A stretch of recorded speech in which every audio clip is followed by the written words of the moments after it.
I'll have to get around my Christmas tree here. But as you can see right here, I have a siphon going, and that's because I cut a piece of glass on the corner here, and that acts as a internal overflow. The water can only flow slightly above the glass and then down into the overflow. Now on the outside here, there's an old, I actually use an old Whisper filter. Well, it's I think it's a 100-gallon Whisper.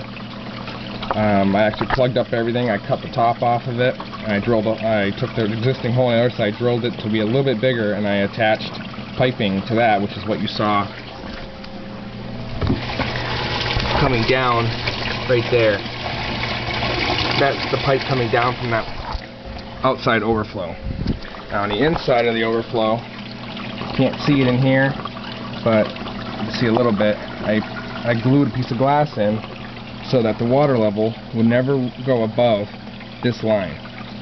So the water level is always right here, and then in the glass, actually, the water flows over it and goes and fills another chamber, which then it flows down through the 1.5-inch pipe and into my filter. Now, the reason this all works is because when the power shuts off, the water drains and drops the water level. Drops the water level so it's even with this glass. Now the water level in here drops until it's even with the outside water in here. So the pressures equalize in these tubes. These are just 3/4-inch pipes. I could have used 1.5 inch, one single 1.5 inch, but instead I used 2 3/4 inch. So these are both, the water equalizes in the inside and outside, and because this is a water chamber in here that overflows into the other side, they both only can create a siphon when this water level or this water level is higher than the other. And when they both equalize, they both stop.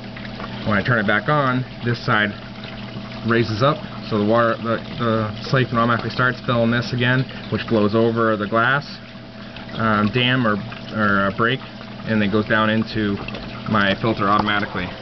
And in the tops, I drilled 2 holes and siliconed in my siphon tubes, which go down, and the air, I can suck the air out of the tubes and it starts the siphon. Those sit down in the water so they don't suck air back in, and those draw water as well. The one thing I need to do to this setup still is I need to put kind of sponge or something at the top here to break the water, because I'm getting excess water bubbles in here, extra air. You don't want extra air in there. The siphon tubes do take care of it, but after a couple of weeks, air does build up in those siphon tubes, and which the airlines can't keep up with, and it could kill the siphon.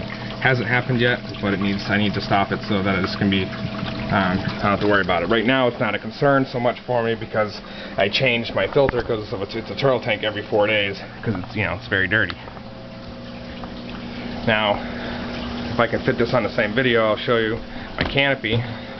My canopy has the UVB lights from the other fish tank cover that I took apart, and I just mounted those. You can see the mounts. I just screwed them up inside my canopy.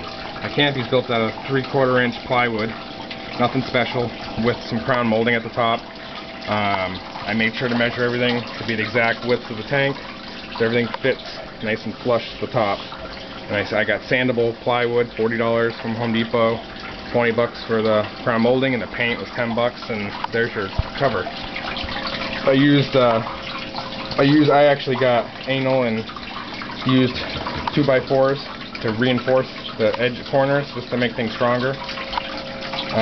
Now moisture builds up in here because it's always closed, so I used a piece of PVC and I actually screwed it in on a couple spots.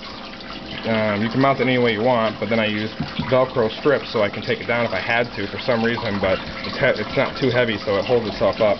But it gives me access still to these lights. And then when this is shut, it actually presses down on this a little bit, and moisture can't build up inside of here and corrode all this and short things out. But I also have a fan on top, as you can see here, which is sucking air in and blowing it down onto my ballasts in here on the transformers, so that these don't really get warm. It's warmer on this side here a little bit, but over here it's very cool. I can touch the bulb and it's not getting burnt. And on this side, I have another fan. This one's sucking the air out, like I said in my other video, and that's so the moisture can never build up inside of the tank. Otherwise you get, you know, condensation on the glass and everything else. This side here is just my regular, same thing.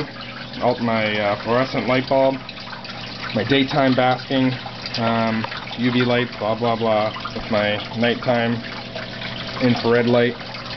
I use regular 650 watt ceramic fixtures inside of plastic housings, so, you know, moisture. I siliconed some of the terminals because these ones are going to be open to the elements in here, but because I'm sucking the moisture out through a fan, which if I put you in the tank without dropping you, you can see the fan up in there sucking the air out. I also have drilled holes every so many inches. I even did that, you can't see it so well in here, but back here you can see them a little bit, so that there's no negative air pressures and it's actually air can flow freely throughout the whole top. Okay, you can see my waterfall. I have it on low right now. I can adjust the ball valve, but all that is I took out the tubing, I siliconed up the old holes where the motor was and whatnot, and I hooked it onto the side, and I'm actually filling it with another piece of PVC, and that there is the same thing, 3/4 inch PVC.